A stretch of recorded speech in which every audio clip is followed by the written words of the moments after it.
Today we are going to be discussing two words emotionally intelligent people run away from. They don't use them. But an average person uses them virtually in every sentence they make or every discussion they make on daily basis. And this is also words that logicians, those who understand the rules of logic, rules of inference, symbolic logic, they also run away from. Even those that studied logic while they were in secondary school in their further mathematics, these are also words they must have learned that they should also run away from. When we want to win an argument, one thing that comes to our mind is we want our discussion to be conclusive. And once what you are saying, what you are about to state, once it becomes conclusive, it closes up on you. Once it becomes conclusive, there is no room for error. You've already validated that this is knowledge. And knowledge within this context is not just the way we affirm knowledge. There's a difference between knowledge and belief. And if you study the epistemology, which is a science, the study of knowledge itself, you discover that knowledge is justified through belief. So before you can claim that something is knowledge, it must emanate as a belief. From that belief, particular belief must be true, and that true belief must be justifiable. Even one of the epistemologists by the name Edmund Gettiers at the time said there should be a fourth condition, and that is certainty. So when you are arguing, I know you intend to win your argument. Your emotion is up and high, but never or try a lot not to use the word all or the word no.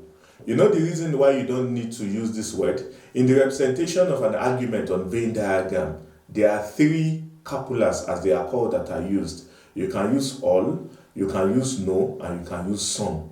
Intelligent people stick with the word some. In some cases, you can say almost all, but don't use all. Or almost nothing, but don't use no. Because once you use no, for example, if I say no lawyer, all lawyers are liars, all they need to deflate my argument is for them to find only one lawyer that is not a liar, and that argument would be false. Or for example, if I say no politician is honest, the only way for them to puncture the argument, they don't need 100 politicians. Probably out of 1,000,000 politicians we have in the world, probably 900,000 amongst them, or even 999 among them, are not honest. The day they find one, that your particular statement is already regarded as false. Why? Because those statements only comes with conclusivity. It is conclusive in and out of itself. So in your argument, when you run away from this word all and no, it gives you an allowance to speak whatever you want and to claim whatever you want to claim, as long as it is not all and it is also not no. There is part of what you learn, probably for those that went to the university when they were doing introduction to philosophy, is fallacy. And fallacy is basically error in thinking. In one of the fallacies, in fallacy of relevance, is what is called converse accident hasty generalization. Once you use all and they are able to find just one that is not part of that all, you would have committed fallacy. Your argument would have been regarded as fallacious. That means error in thinking. So in order for you not to commit this particular fallacy, which is hasty generalization, use the word some when discussing, and use the word almost all or even almost nothing. Or you can use other words, but run away from all and also run away from no if you want your argument to stand the test of time. Those that are able to use the word all and no are those that are in the science realm.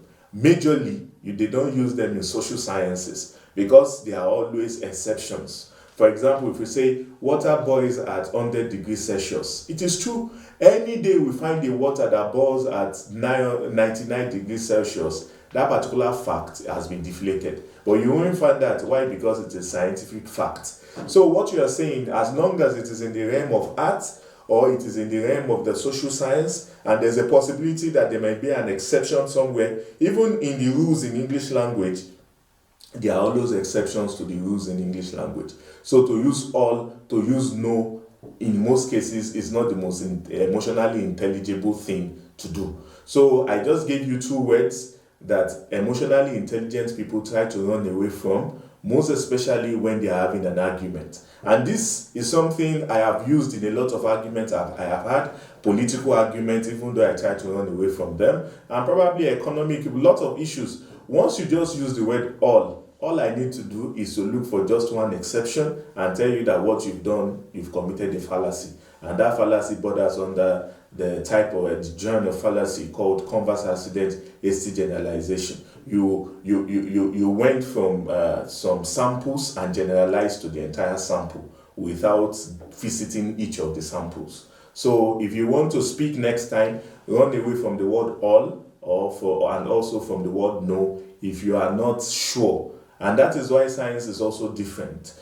One of the things in science is exactness of findings. The day in the science realm, the day one thing changes, then the entire fact is no longer a fact. Why? Because they have exactness of findings or findings. Here in Nigeria, in the United States, in Canada, you do the same thing, it must bring the same result. So no matter how much you test it, it must be the same result. That is why there in their own realm, they can use no, they can use all, they can claim, they can be conclusive in whatever they are saying as long as it has passed the test. But in the social science realm, even in law sometimes, you are expected to use simple words like some, not all or no. Thank you very much. Till I see you next time.